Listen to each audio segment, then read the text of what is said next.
الف، یہ اس کا الف کا تلفظ نہیں ہے، بلکہ الف کا جو تلفظ ہے، الف اور حمزہ میں آگے فرق جو آئے گا وہاں اس کو تفصیل سے آپ پڑھیں گے اچھی طرح سے۔ الف ادا ہوتا ہے، الف سے پہلے ہمیشہ زبر ہوتا ہے۔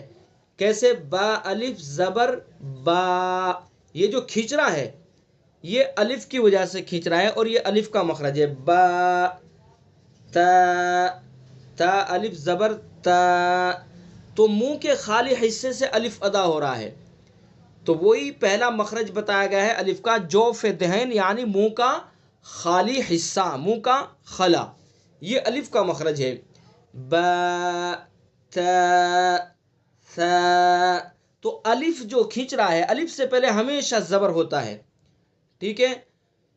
تو الف کا مخرج ہوا جوف دہن یعنی منہ کا خلا، منہ کے خالی حصے سے الف کو ادا کریں گے۔